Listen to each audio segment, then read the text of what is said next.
excited this morning to be with everybody, to get to dive in and really just kind of share from the heart.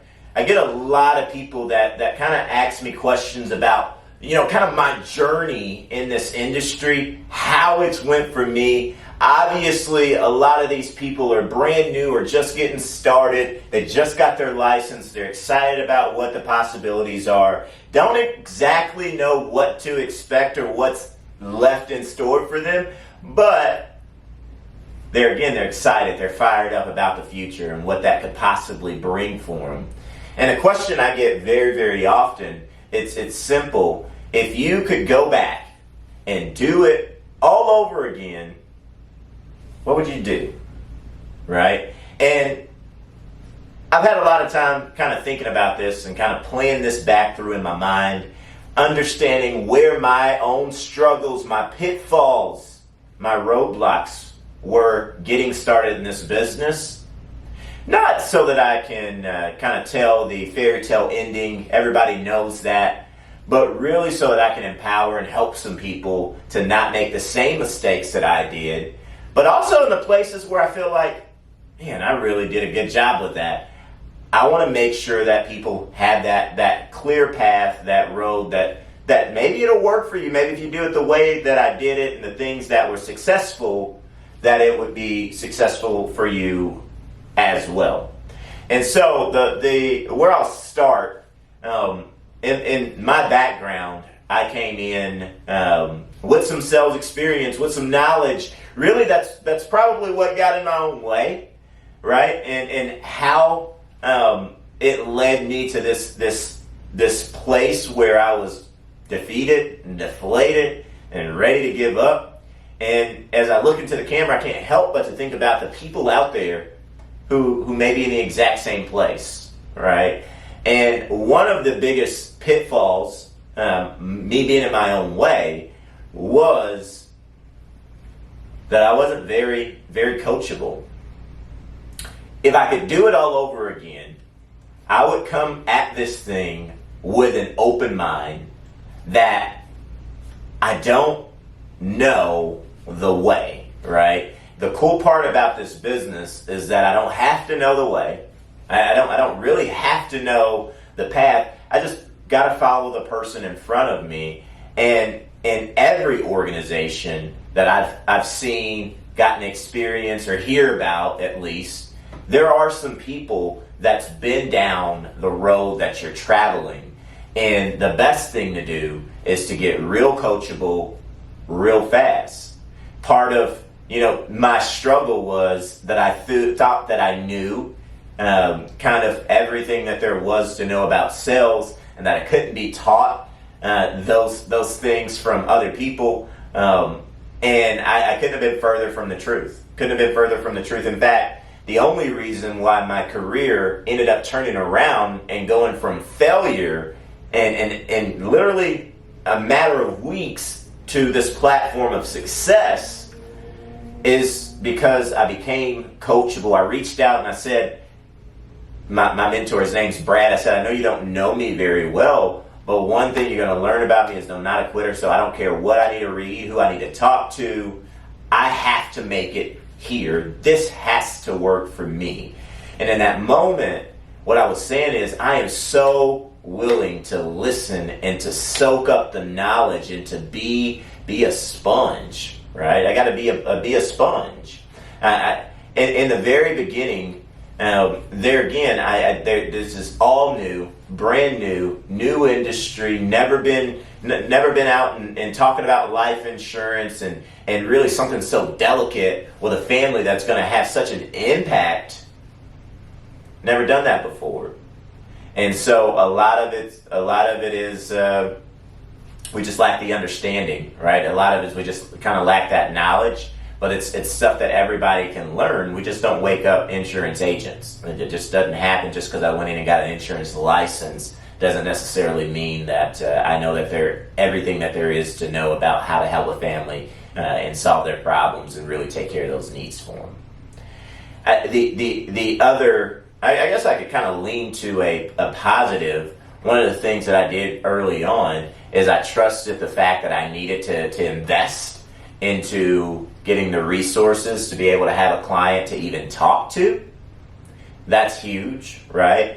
And very early on, I see some people come in and that's one of their biggest fears is what would happen if I spend money on leads and I get nothing out of it. Well, the way I think about it, and I've got the opportunity to kind of see from the outside looking in at people making doctor level income. I'm talking about physician level income. Doctors go to school for 8 years, typically before they even start a internship or residency, in 12, 14 years through the entire process to be able to make the same amount of income that we as insurance producers, insurance agents get to go out and make.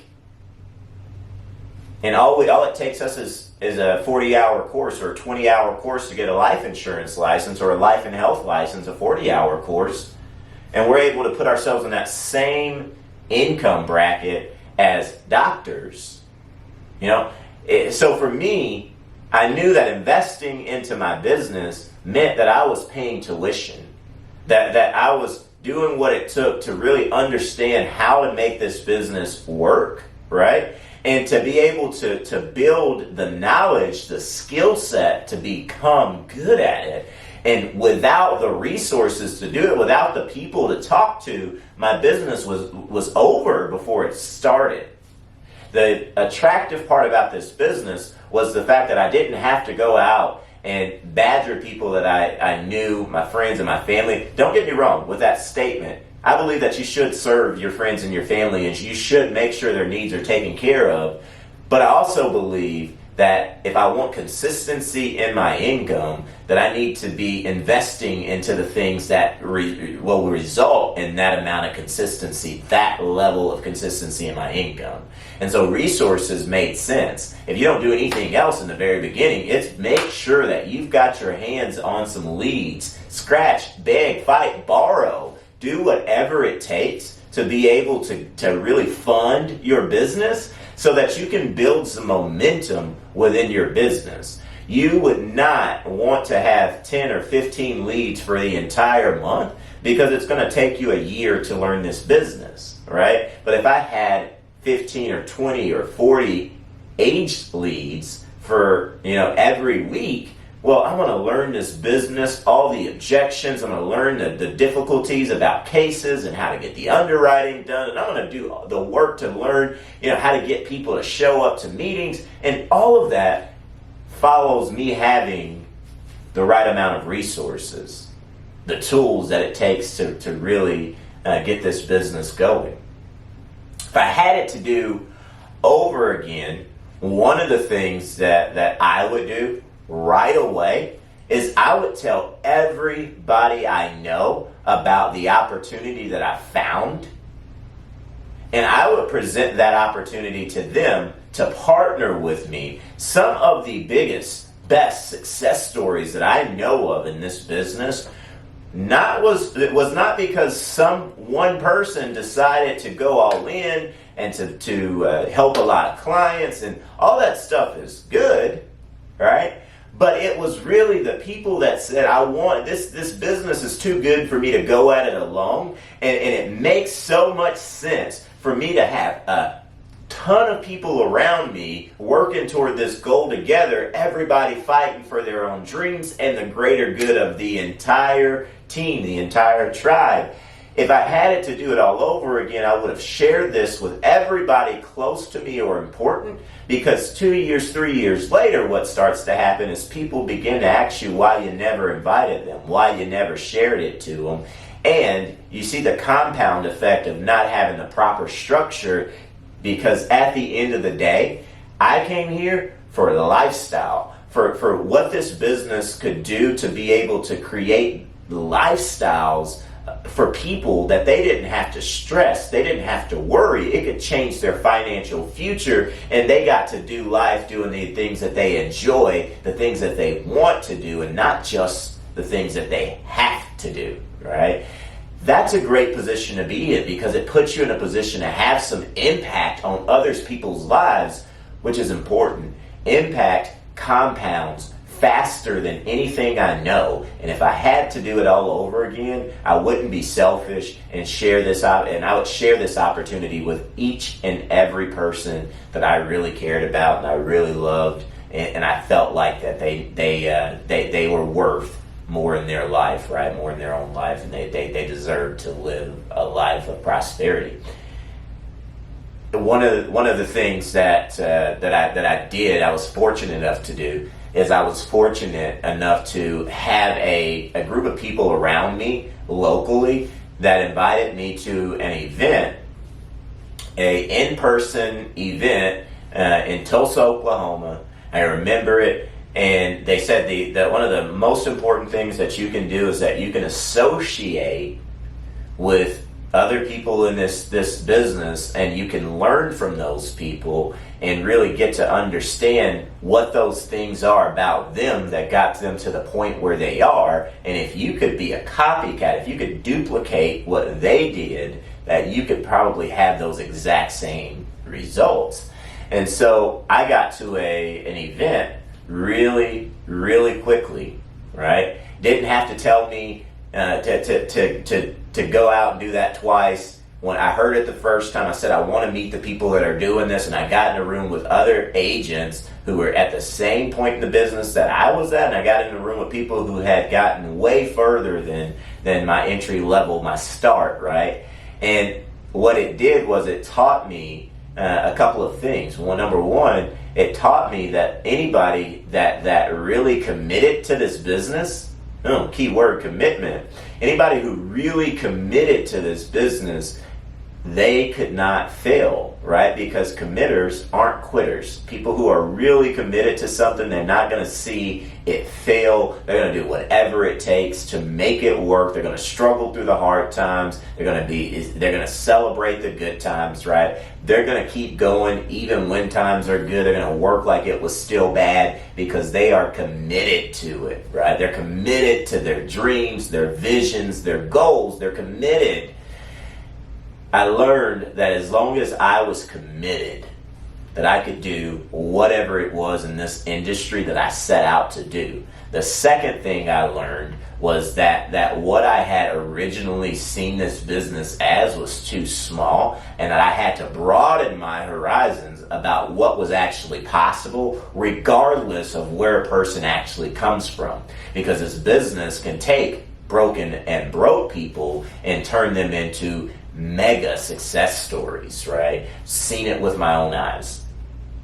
The other thing that it did for me, though, getting into that room of people that were in this business just like me, was it allowed for me to rub some elbows with these people and to begin to start conversations that became really great friendships, still great friendships, healthy friendships to this day. And it completely changed the trajectory of my business, just being able to kind of gain some insight, some knowledge from these people.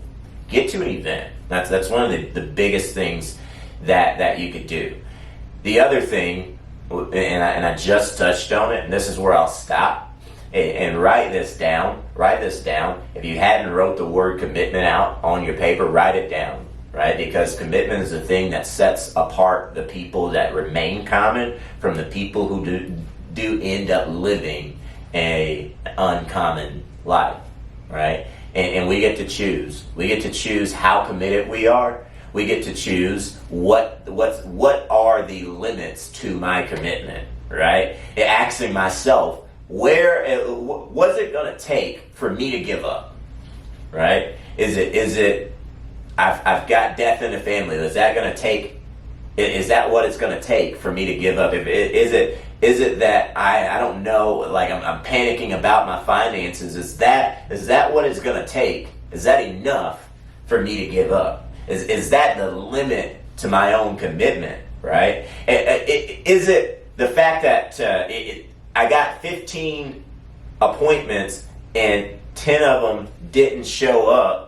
And I this is just too much. Like, is that enough to break the level of your commitment? Because if it's enough, quit now, right? Define that and quit now, because the committed The people who are committed to their dreams, to their goals, to their visions, those are the people who go on to be the ultimate success story. Remember, faith without works is dead. I can hope for, I can dream about, I can ultimately plan to and set goals around something that I'm not committed to. And if I'm not committed to it, the results will not be there. Therefore, if the results are not there, there goes my commitment. There goes my confidence. There goes the opportunity itself. There it goes. There it goes, because I failed to commit. Because I failed to commit. Because I failed to go all in on what it was that I set out to do. If we don't do anything else right in the very beginning, I can tell you that commitment is the most important thing that you can do very early. Is you can decide. You can decide that I am not giving up. You can decide that there's two choices here. I win or I learn. And at the end of the day, I'm choosing to continue regardless. It is Monday. Magic Monday, Money Monday. Let's go out, let's grind, and I'll see you on the next episode.